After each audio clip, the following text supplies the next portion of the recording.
third one, Owens Printing. Now, in this case, if we look at Owens Printing and what it has to say here is, get that a little larger.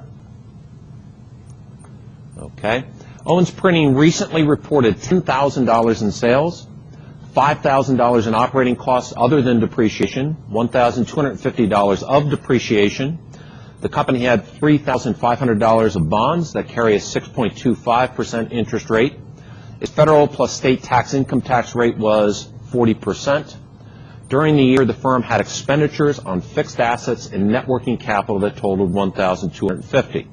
These expenditures were necessary to sustain operations, so this was a continued one. And you simply ask for the free cash flow. So again, begin by going to your formula sheet and pulling the definition for free cash flow.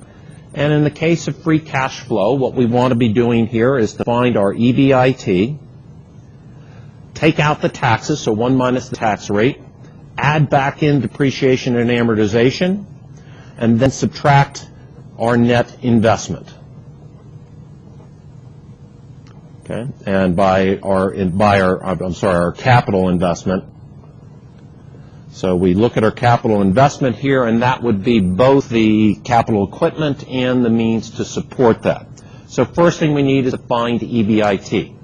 Now, what are we given? Let's start with the beginning of the income statement, which says we start with sales. We're going to subtract off our costs. That's going to give us EBITDA.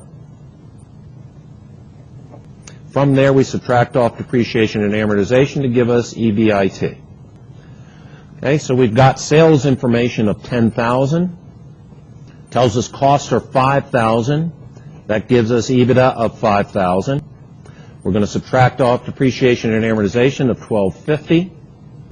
And that leaves us with EBIT of $3,750. Now, at this point, we just begin plugging things back in there to the free cash flow expression. So our free cash flow is equal to the $3,750 EBIT that we just found. We'll multiply that by 1 minus 0.4, the tax rate. We'll add our depreciation and amortization back in of $1,250. And we'll subtract off the investment that we have in capital and net working capital of $1,250. So you can see these things cancel out here, and we're left simply with free cash flow of $2,250. Okay, so again,